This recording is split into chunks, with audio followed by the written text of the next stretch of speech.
Hi, everyone. Thank you so much for joining us for the latest segment of Affecting Change, EFF's live stream series, where our panelists tackle the latest issues in civil liberties and human rights in the digital world. Before proceeding, we have a few housekeeping items to go over.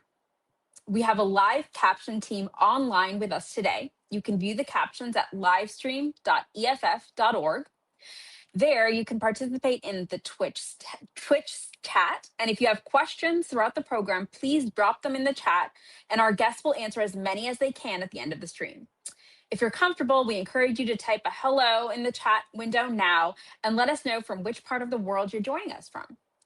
For those of you who aren't familiar with the Electronic Frontier Foundation, EFF is a nonprofit composed of technologists, activists, and attorneys. Since 1990, EFF has been fighting for your right to create, innovate, and make yourself heard by anyone willing to listen without fear of unjust government or corporate surveillance.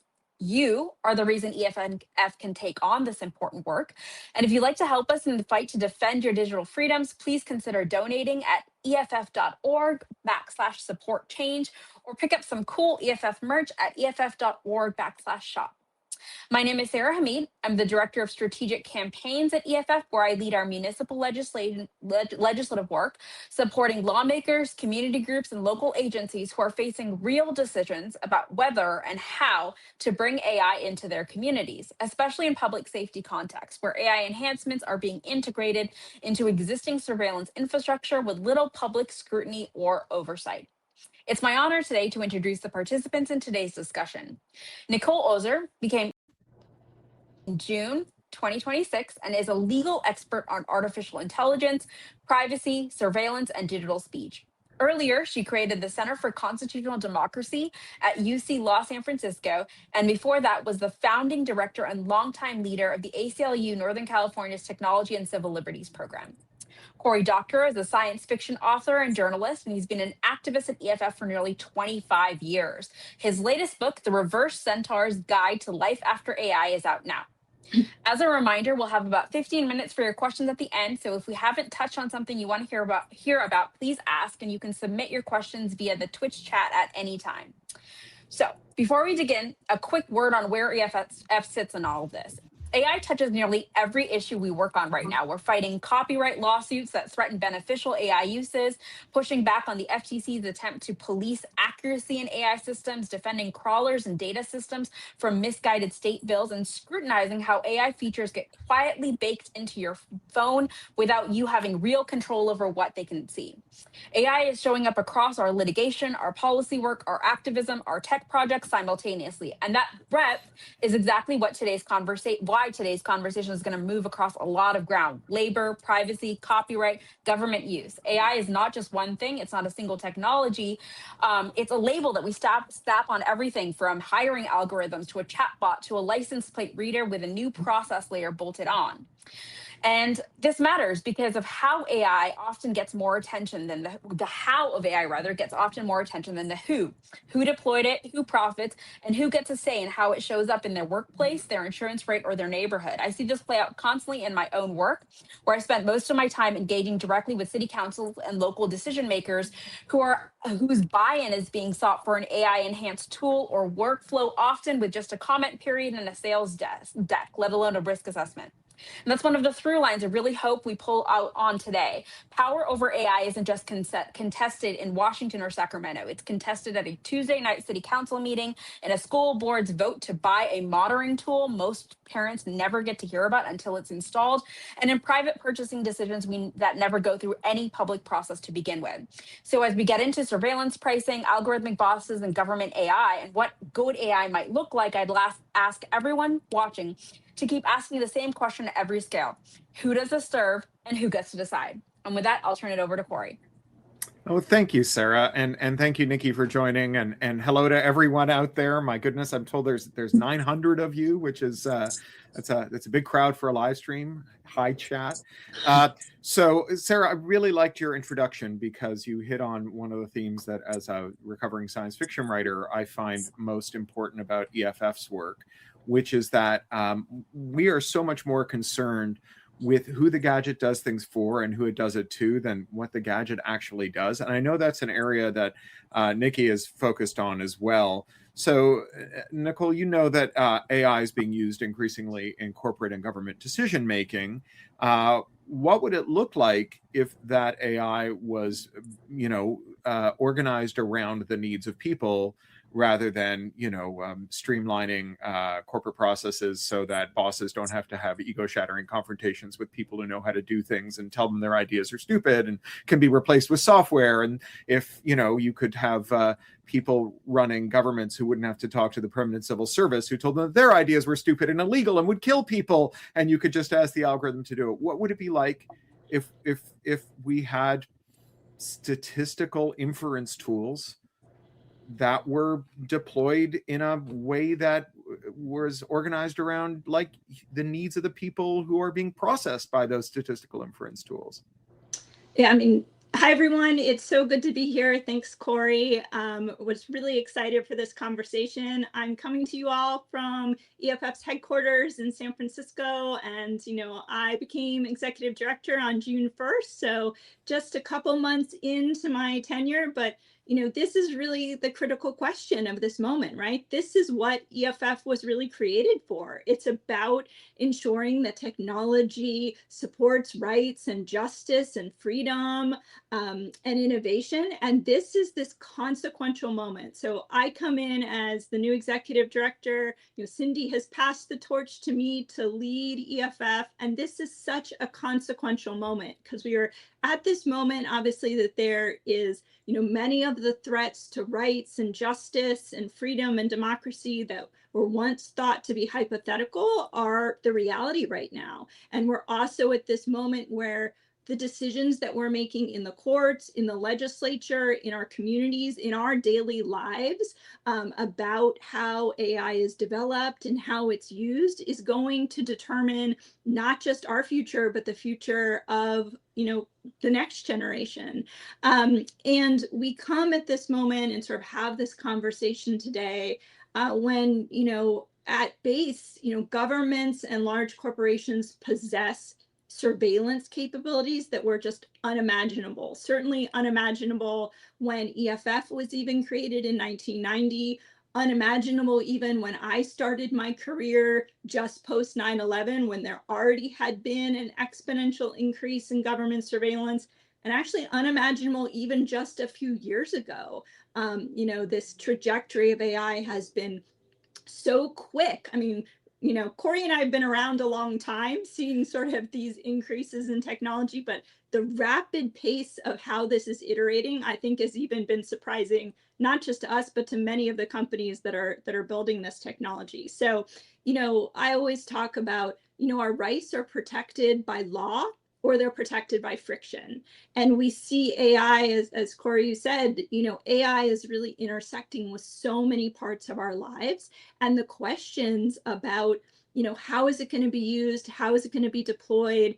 How are we actually crafting the kinds of rules, regulations that really protect innovation, that protect the ways that AI can actually benefit people, but also think about the ways that we can make sure that this opportunity, that this, this advances in technology can actually lift all boats rather than just profit for a few. And so those are things as I come in as executive director, and as Sarah said, are deeply on our mind across strategy at EFF, across issue area, work we're doing in the courts, work we're doing in the legislature, work we're doing at the community level, and how we can really make sure that AI really is working for the people, and that we are developing and using it in ways that protect fundamental rights and work for those who build it, use it, and are affected by it. And I have been in public interest technology my entire career, and I believe deeply in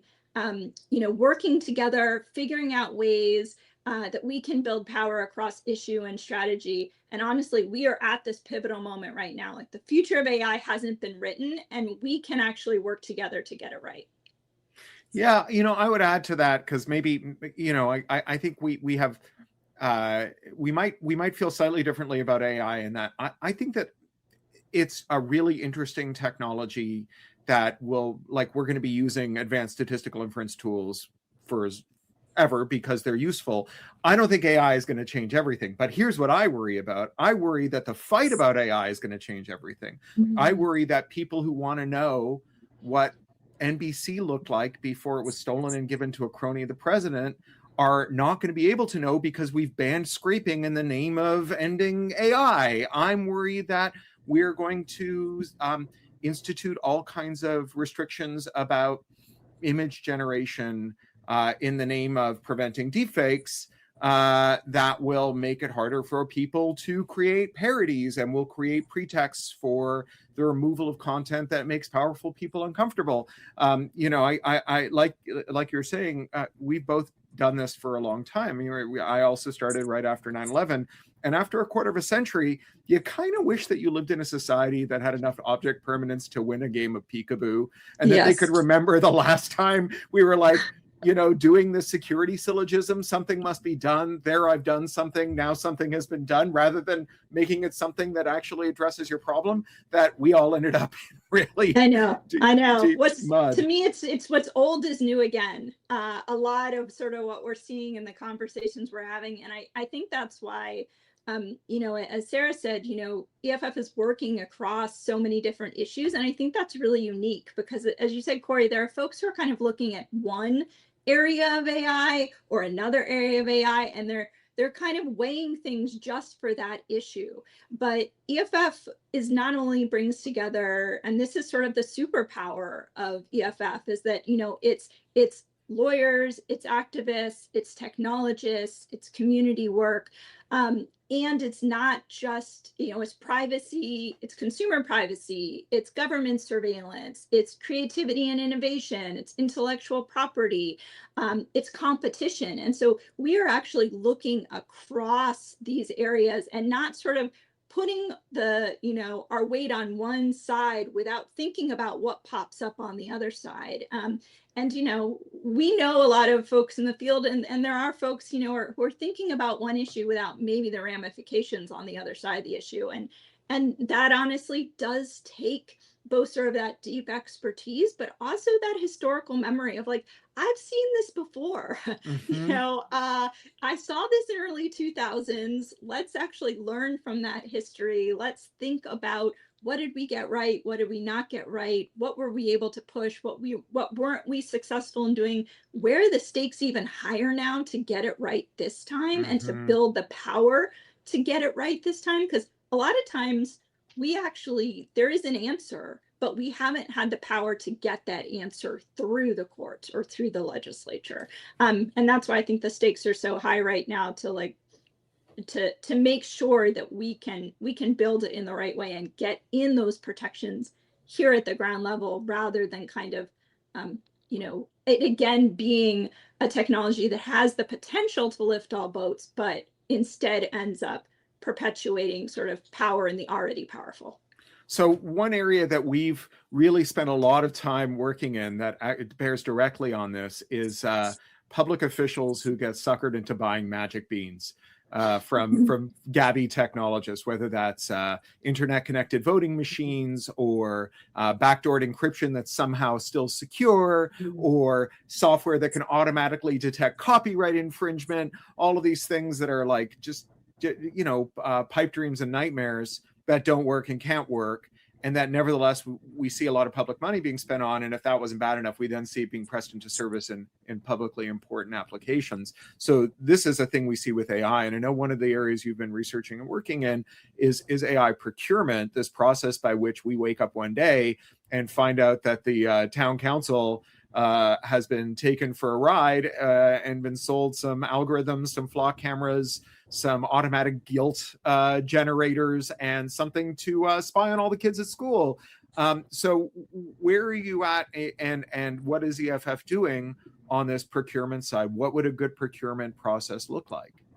Yeah, I mean, we have seen this, again, what's old is new again, sort of every single cycle, really, since, post 9/11, huge amounts of, government funding coming down, $1 billion a year since 9/11 has come down from the federal government for quote unquote surveillance infrastructure.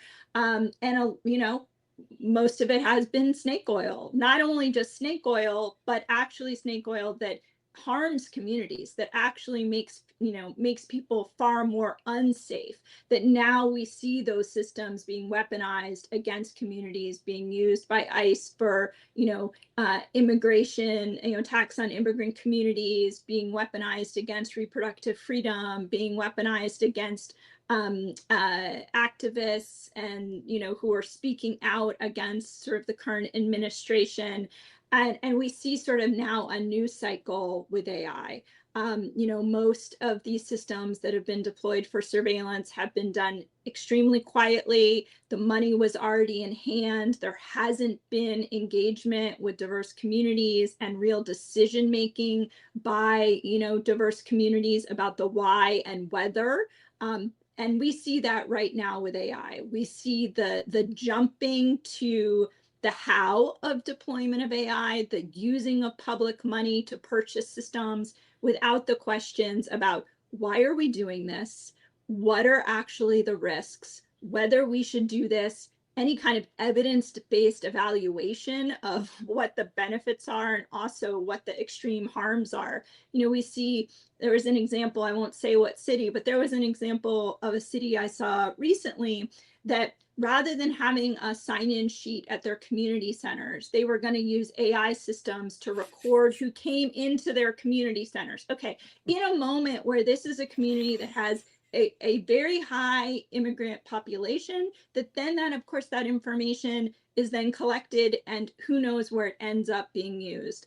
One thing that's sort of a prime example of sort of how EFF looks at these issues across strategy is here's all this information now being collected on the local level about who people are and where they're going. They might be going into that community center actually to access resources on protecting themselves or signing up their kids for school or health services.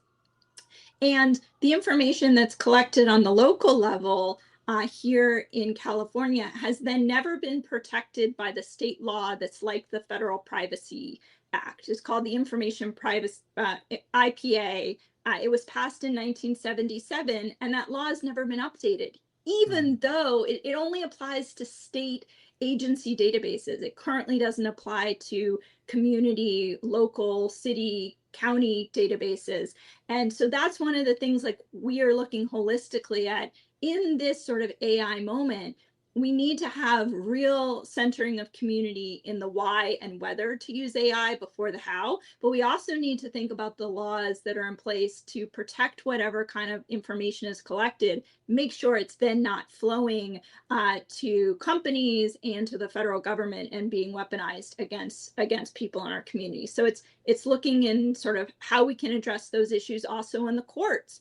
We are currently have a case using a constitutional right to privacy against license plate readers as well. And so we're really thinking holistically, how do we use current levers? How do we really make sure that we are using both existing law, buttressing existing law, and building new law and policy that will really protect people in the AI age? Yeah, I love hearing about the salience of these local issues, not because it's great that we see towns with flock cameras proliferating and so on, but one of the things we've learned from like the last 5-6 years of the culture wars is that some of the most unhinged weirdos you've ever met can make gigantic changes to their local communities, mostly for the worse in the last 5 or 6 years, by joining poorly regarded local government agencies and standing for local offices. And one of the top queries in my inbox from EFF supporters over the years is, what else can I do? I've joined EFF, I pay my subs, I get your mailing list, I fill in everything. And I think we have a new generation of activists aborting. And, it turns out that those local offices are the difference between like whether ICE chuds get information about your neighbors, whether there's a flock camera outside your house, whether, all the potable water and energy available to your neighborhood is being diverted to a data center. Those are all extremely local issues. Now, you mentioned privacy, and this is obviously another one of our longstanding campaigns. And I'll quibble a little with something you said earlier, which is that no one could have predicted, even EFF didn't predict how bad this was going to get. Well, I got to say, I mean, look, this has been, like credit where it's due. EFF's founders, I think, were really clued in to just how dystopian it could get. You know, you don't found or work for an org like EFF, as you know, because you think everything's just automatically going to be fine, right? On the one hand, you have to be very excited about the potential, but you also have to be scared as hell about how it could go wrong. And I think the surveillance nightmare we're living through now is something that has been really something we've been warning people about for decades, sometimes to the extent that people called us alarmist about it. But I think we're sadly quite vindicated. And as you say, you know, our privacy laws have not kept up. You know, California hasn't updated since 77. Federally, we haven't had a new privacy law for consumers since 1988, when Ronald Reagan made it illegal for video store clerks to disclose your VHS rental histories, right? And that's not because we don't know how to write a privacy law. We've written them before. We write them at the state level. Other countries write them. No one's asking our federal lawmakers to recover, you know, the lost praxis of a fallen civilization. They don't have to embalm a pharaoh, right? They just have to write a law.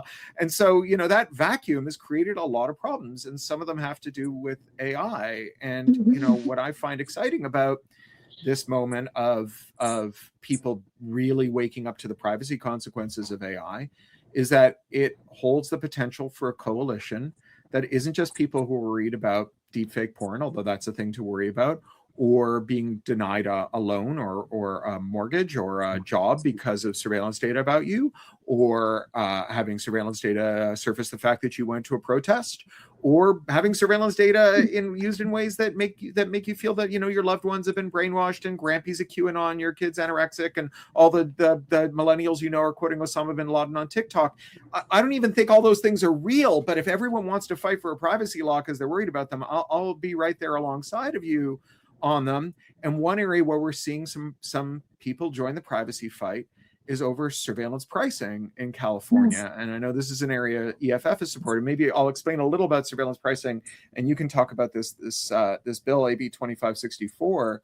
So one of the things AI is unambiguously good at, you know, there are a lot of things that we claim AI can do, but one thing it's really good at doing is automatic experimentation and multivariate analysis, where you take all the surveillance data you have on everyone who's going to buy something or everyone who's going to sell their labor to Uber or a gig platform, and you ask the algorithm to just bucket those people based on their behavioral data and demographic characteristics. You don't have to do what Don Draper did in Mad Men and like have a chart where you're like, oh, we're going to do moms over 50 in one segment, or we're going to do depression haunted can stackers over here and high school dropouts who love shop class over here, and we're going to try and figure out how to sell to anyone. You just ask the algorithm, find people who are similar, and then you just start automatically experimenting with seeing who will pay high prices and when. And you don't have to have a theory for this. You can just walk your way into the knowledge or the outcome that parents before 8 a.m. will pay more because they're trying to get their kids out the door.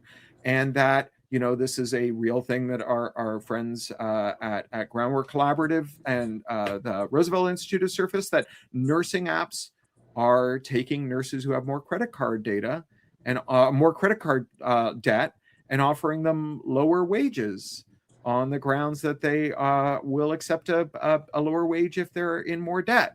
And this is a thing AI is superb at. It can continuously test the lower bound of the wage you're willing to accept or the price you're willing to pay. And there are large commercial interests selling this into extremely concentrated sectors, both selling us goods and buying our labor. And the outcome is we're earning less and we're paying more. And so talk about AB 2564. Yeah, I mean, so I think just sort of bigger picture, obviously sort of talking about, you know, our rights are protected by friction or they're protected by law. You know, since the early 2000s, there has been this rise of surveillance capitalism. There's been a massive amount of information collected about who we are and where we go and what we do and who we know, you know, both by the physical surveillance that has been funded by the federal government, but also, of course, all of the electronic surveillance that we, you know, are now living digital lives. So, you know, in 1990, most of us were not, you know, we weren't carrying a cell phone every day that, you know, said who we were and where we were going. We were, I remember, you could still pay for your groceries with a check, right? Or we were using cash. It wasn't sort of a digital lives where we're showing up with our phones and, paying for our groceries as we walked out the door. So, we have this entire sort of surveillance capitalism ecosystem, which has been used in sort of the online space, obviously, to, target advertising and create massive profit on sort of the big tech side. But now we have AI systems, which are taking a lot of the things that are happening in the physical world that we're more protected by friction. And we've got a conflation now and the ability to now use what we're doing in the physical world to also do the kind of surveillance pricing that we often saw already in the digital world. So we are seeing things like, what if you're physically near a store that they're trying to charge you more for that product because they know, well, you made the effort to actually go get all the way to that store, so you must really want that item. We have a whole blog post on this, sort of some examples of all of the different things where we're seeing sort of really targeted pricing happening based on, are you riding a ride share to a certain community? Did you, is your battery low? And therefore they know, like, you really need to get this ride share or else you're going to be stuck where you are. I mean, it's incredibly sophisticated, but really sort of at the basis is, it's not that we haven't known the threats of, all of this data collection, both in terms of how it can, like, there used to be the term we used, web lining, right? And now it's surveillance pricing, but we've been talking about these issues for a long time. But those things that were threats are now actually technologically feasible. The friction of actually doing this has gone way down. It's become much more feasible to actually do it. And we also see that on the government side as well. All of this information collection from video cameras, from license plate readers is now available to sift through with AI. And so it's AI on top of and layered upon the infrastructures that have been enabled to proliferate since, the 2000s, not because we didn't think there were threats, but because there honestly a lot of, we haven't been able to connect the dots as well for people. And so I think, Cory, what you mentioned in sort of earlier about people now realizing the real implications of this.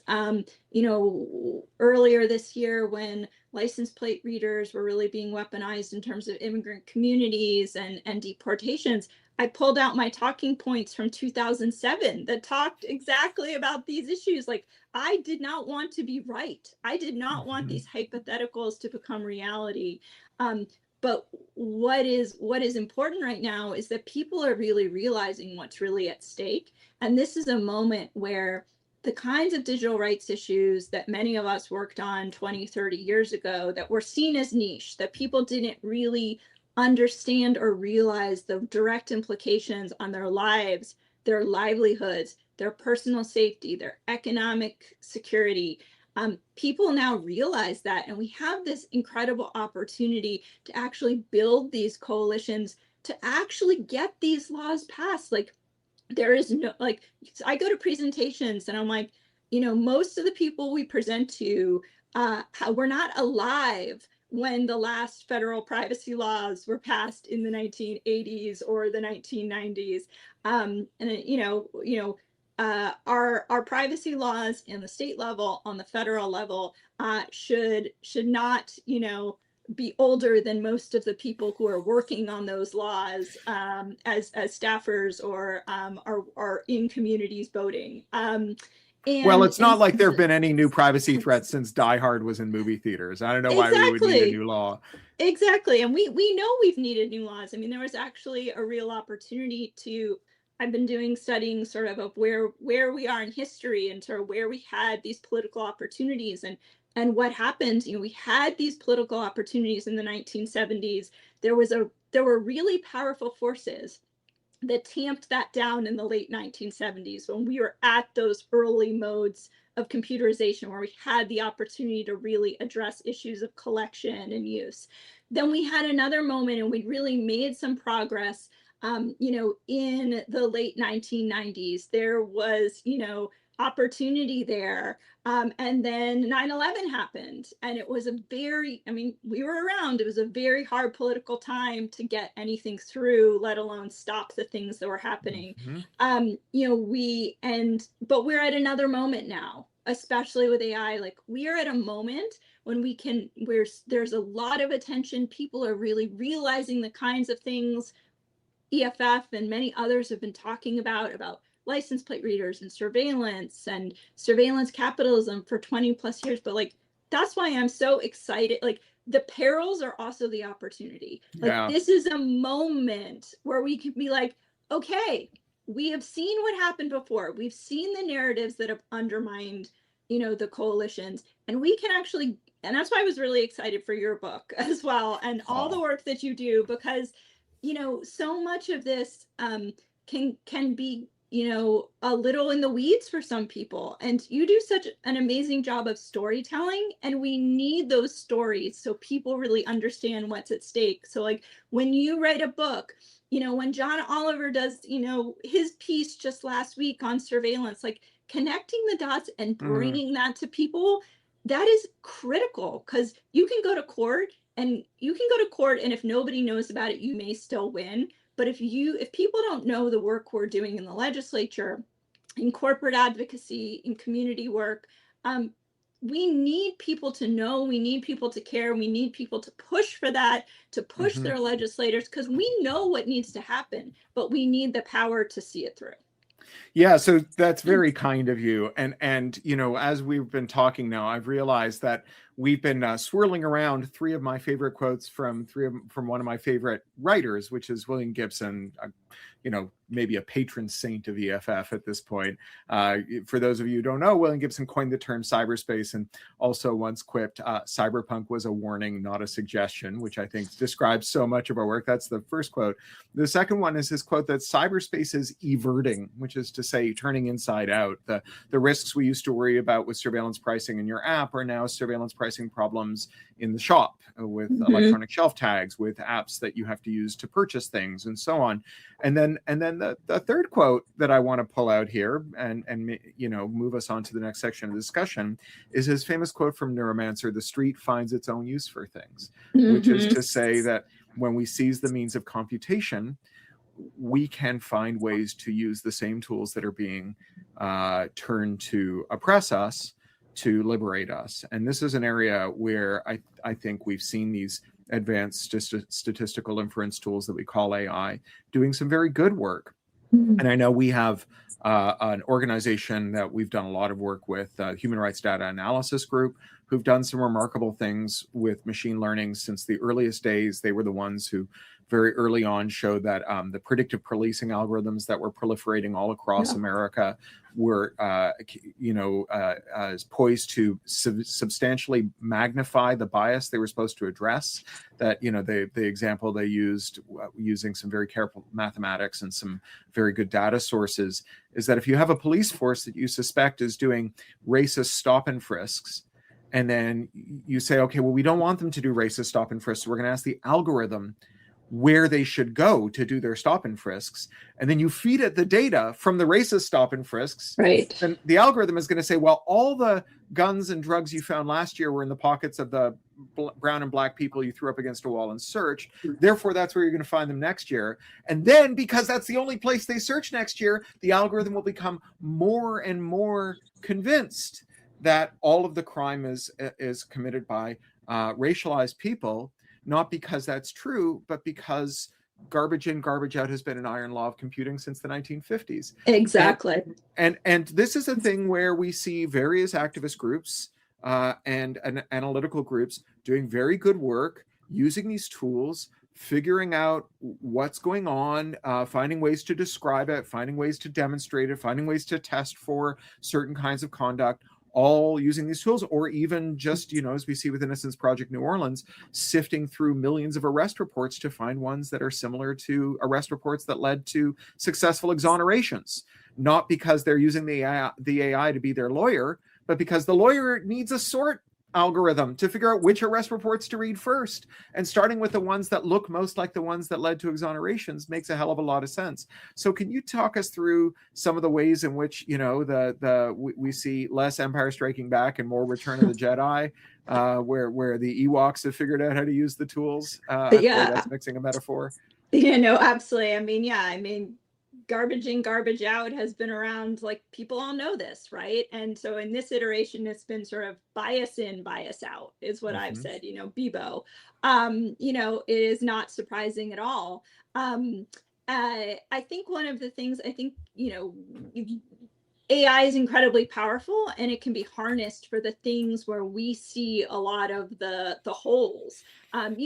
Government never wants to evaluate whether or not these systems actually work, because lo and behold, when you actually do evaluate them, they actually create way more harm than good. The police just like to say, oh, this surveillance technology is going to be a silver bullet. I've been doing this since literally the pilot program of the first cameras went up in San Francisco, because some mayor saw it in Chicago and believed it maybe would work. Magic beans. Magic beans, snake oil, every single ability when we've actually done research shows that, lo and behold, it actually doesn't address the problem and creates more harm. I've written, I think 6 reports on this and so many research, but it's very hard to have those research projects take a long time, and they are really intensive. And so AI does create the potential for us to be able to sort that data, to really sift through that, to actually, figure out, all that body cam footage that supposedly body cameras were going to be used as a tool for police accountability. Haha, a lot of, most of the time it's now been used for surveillance, but actually harnessing that back and being like, let's actually watch what the police are doing in that. And really flag all the ways that there actually has been, use of force, improper action. So there's a lot of potential there. I will say I went to an amazing workshop a year or so ago where there were a lot of public defenders there, and it was really about having a conversation about how we can harness AI and utilize it actually for the people, for protecting rights, for enforcing laws that are supposed to be protecting the community from use of force, and ensure police accountability. I will say, of course, that the resources are very lopsided for those, that ability to do that. As you can imagine, the money coming from the government is mostly going to the police side or to the district attorneys. Much less of it is going to the nonprofit organizations, or the public defenders or others that are actually pushing for that police accountability. But EFF has public interest technologists. That's an area where we are working in coalition and working with colleagues to think about how can we actually use technology, not just AI, but other technology, to make sure that we're in the driver's seat and not just, being pulled along for somebody else's ride. So we're getting close to the time for questions, and you can stick your questions in the Q&A there. We have a roundabout process where those are then being put in another tab that I've got open on mine, and we're going to try and get through them, although, boy, there's a lot of them already. But before we go to questions, I want to talk about what the people watching today can do. I almost said tonight. Little spoiler alert, I'm in London. It's nighttime here. London, England, not London, Kentucky, or London, Ontario, or London, Connecticut.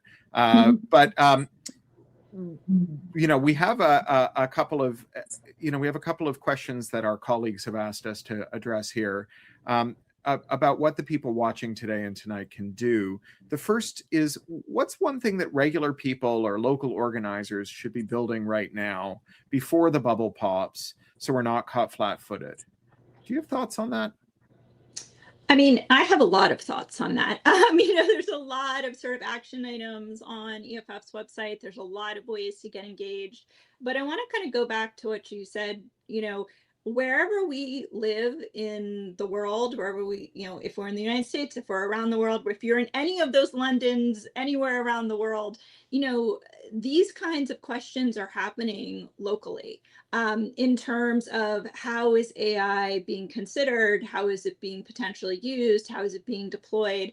And I just want to go back to the fact that actually what we do locally really matters. And not just matters to our local communities, but can actually change the entire trajectory of what happens around the country and in the world. The fact that, in the United States, our real IDs do not have an RFID tag, that our US passports actually have to be scanned before they are read, started because of local work that happened in a tiny town called Sutter, California. That changed the trajectory of everything that happened on that issue in the United States and on passports, not just in the United States, but around the world. And that's because somebody felt like there was something that they could do and contacted EFF. And at that time, at the organization that I was at, that was work that I did with EFF in 2004 that is still protecting people. Is probably one of the biggest impact we've done that probably nobody knows what impact really was. So one, the local piece. And then the other is to ensure that that local and state work can continue to happen. There's a huge preemption fight right now.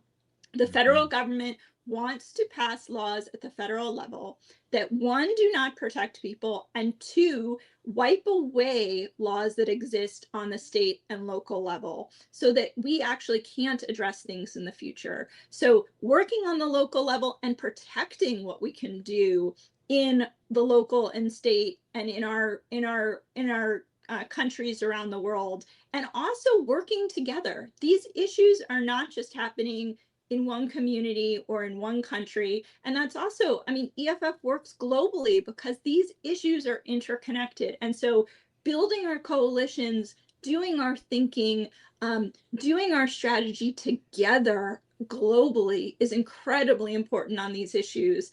And so I would say, act locally, think globally. So I like the fact that this question talks about the bubble, because it's not an area we've touched on, but it's an area that's pretty central to a lot of the work I'm doing, because I think many of the most grievous AI harms will arise from the economic damage that's done from this extremely unsustainable practices of the largest firms that are, burning $1 trillion this year to make $50 billion in revenue.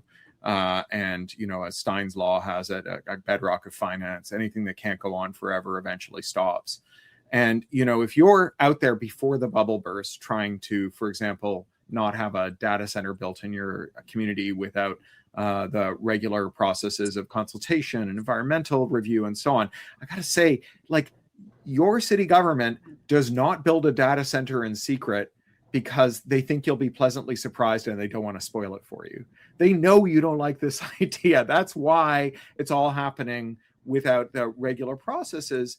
And one argument I rarely hear colleagues who are out there making these, engaging in these important campaigns about, responsible democratic process and the planning of all kinds of high-tech infrastructure, including data centers, is that this is a bubble.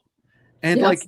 It's not just bad that we're talking about taking Farmer Brown's cantaloupe field and seizing it through eminent domain and then building, 7 football fields worth of future laser tag arena on it. It might never actually get switched on. You might just end up with a giant foundation slab where you used to have a farm if the bubble bursts before we get there. So if you're looking for an argument to make before the bubble bursts, if you're looking for a way to talk to city governments who are trying to do community development, who've been sold a story about the money that will come into your town if you allow the data center to get built, you need them to engage with the actual economics here of a sector with terrible unit economics that loses more money with every generation of its technology, and that is spending hundreds of billions of dollars to make tens of billions of dollars, a thing that just doesn't end well, as I think we've seen with lots of other bubbles.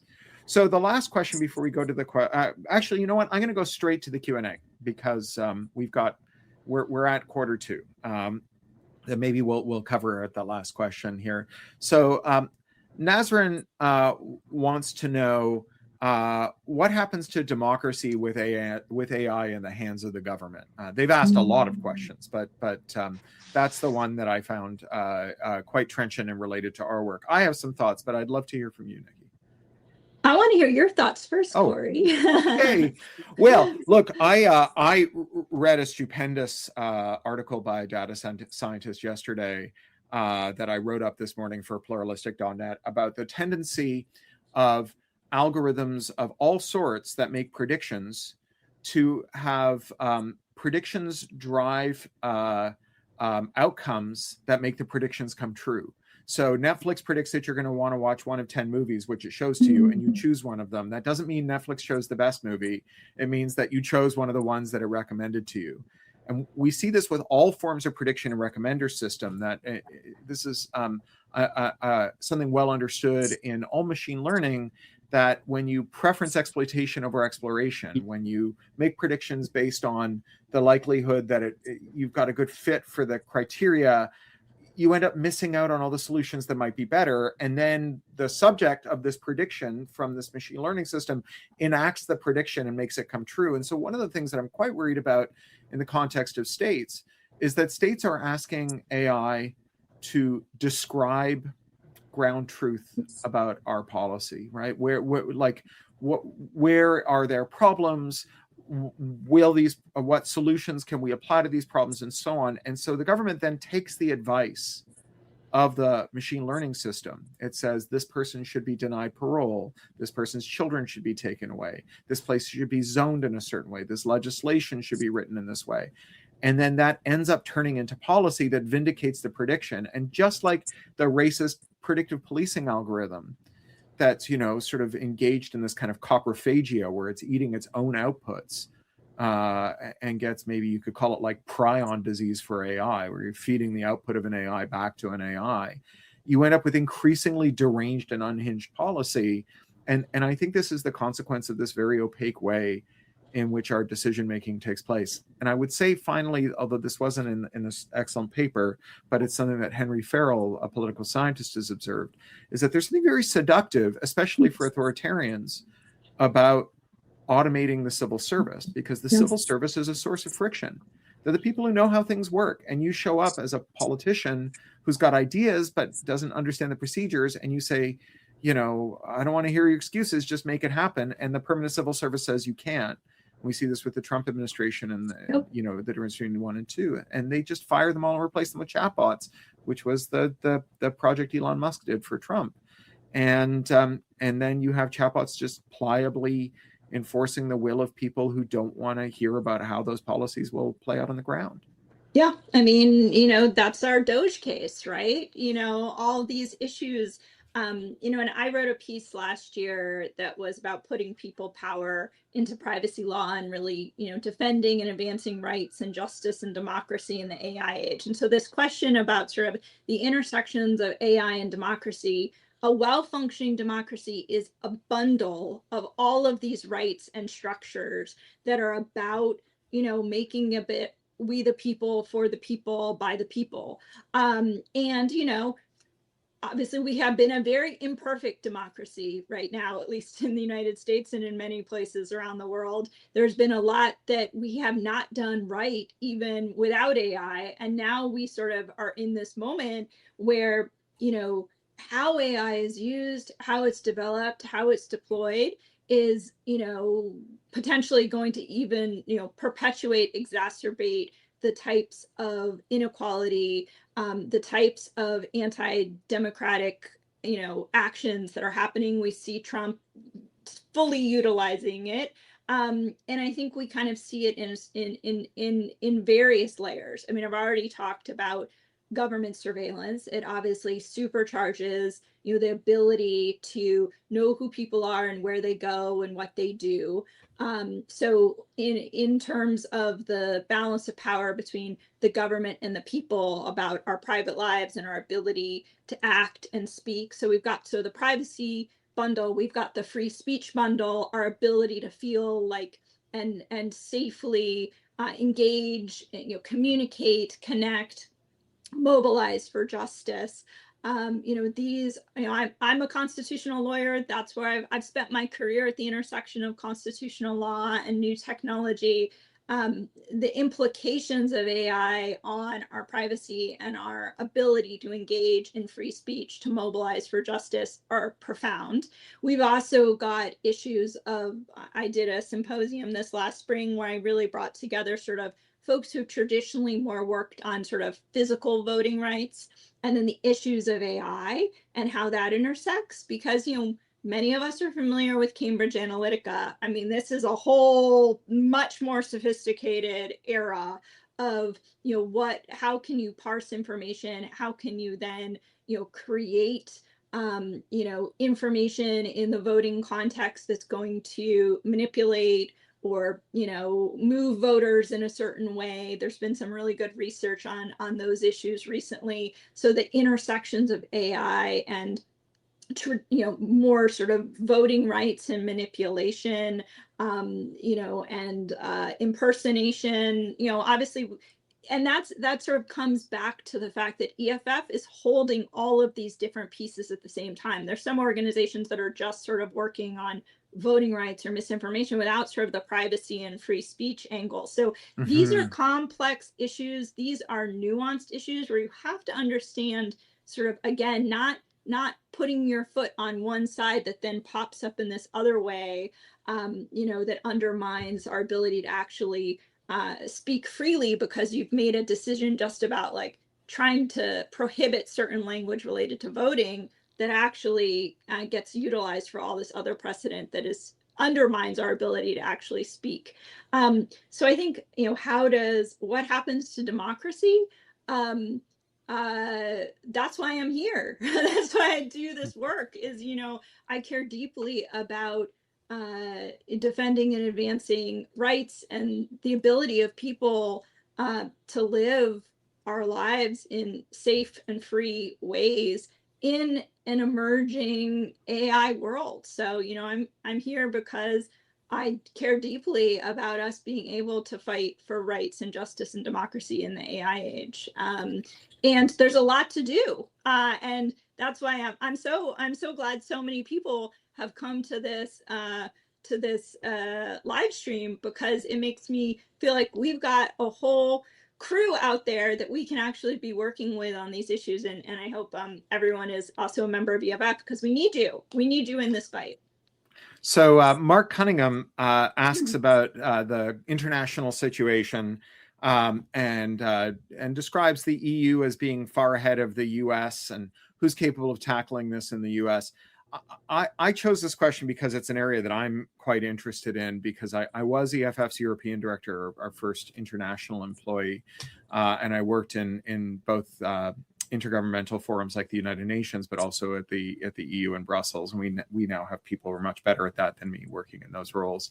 And one of the things that was very striking in the 31 countries I worked in when I was doing this was that everywhere I went, I met people who said, we understand that the tech policy we have here isn't ideal, but the US trade representative has said that the quid pro quo for us giving America the tech policies that it would like us to have, including things like prohibitions on reverse engineering and very long terms of copyright and so on. And even ironically, one of the things the US Trade Representative has made a priority everywhere is saying, you must not have the flexibilities in your copyright law that America has. You can't have fair use. Only we get fair use. You have to have much more restrictive copyright rules so that our exports of culture, textbooks, what have you, will not be flexibly used in your country. Well, all of this was predicated on the idea that there wouldn't be any tariffs on the exports that those countries sent to America.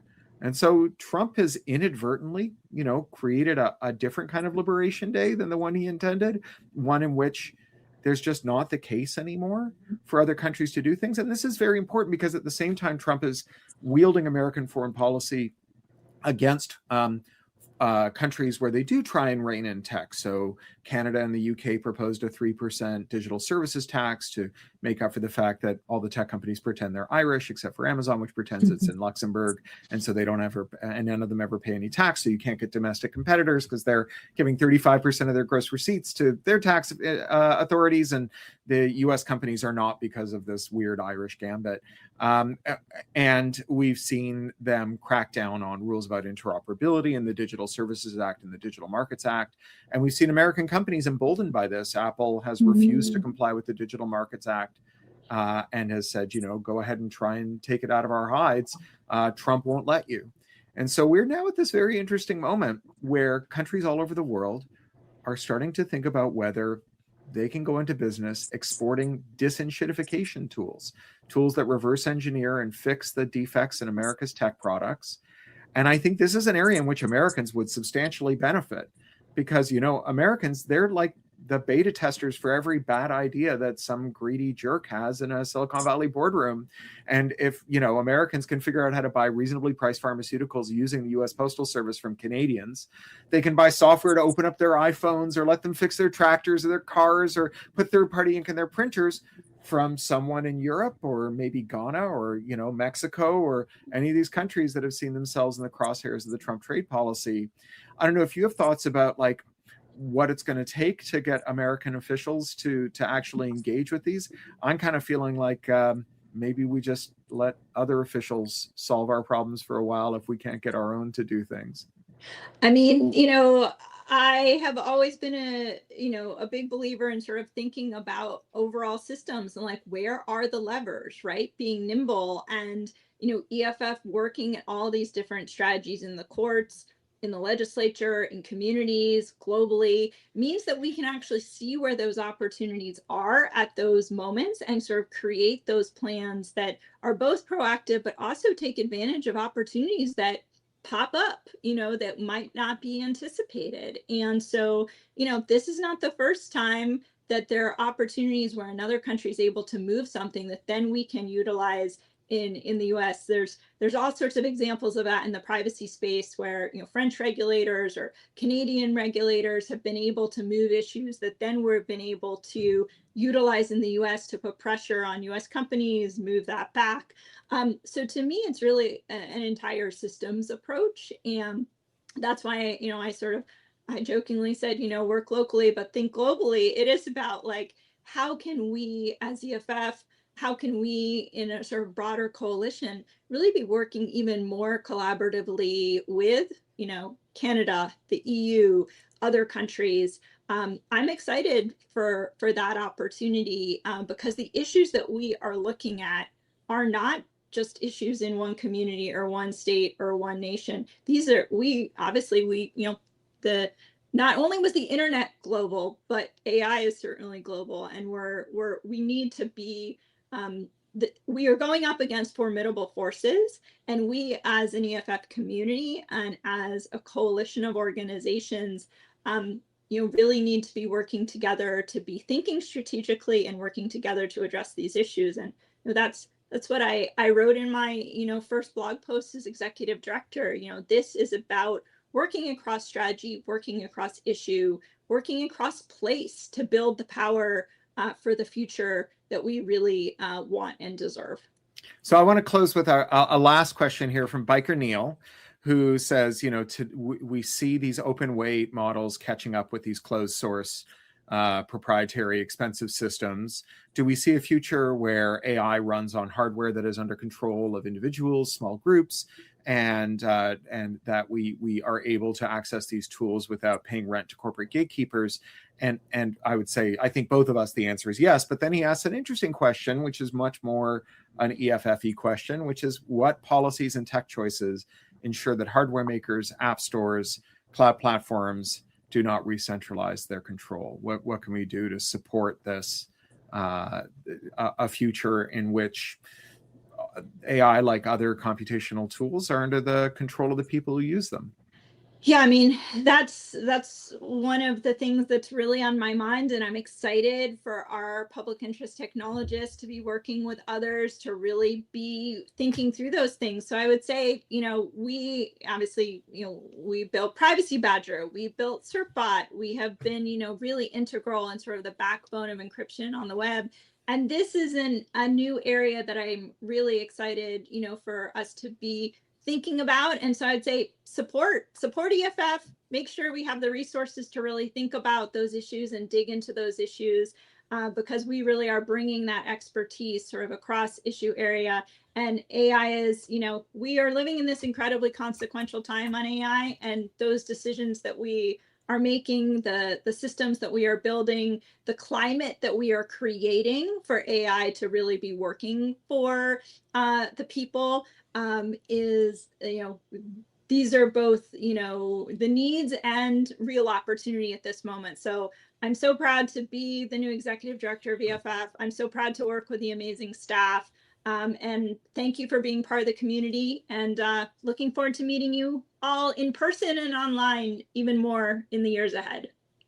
And Sarah, before you close us out, I would just say that so many of EFF's core fights are the same, whether we're talking about AI or any other kind of technology. The right to scrape the outputs of AI so that you can get your data out of them. I mean, these companies, it's amazing. They're like, well, when we said move fast and break things, we didn't mean move fast and break our things. I'm fine with breaking their thing. I'm not literally, we shouldn't crash their servers, but like moving fast and taking your data off that stuff, that scraping is like, that's how we move data from one system to another. Reverse engineering, the right to modify, the right to publish your modifications, all of those are as true, whether we're talking about data center portability or app stores or any of these other technologies. And they don't change just because we're doing a novel form of statistical inference with them.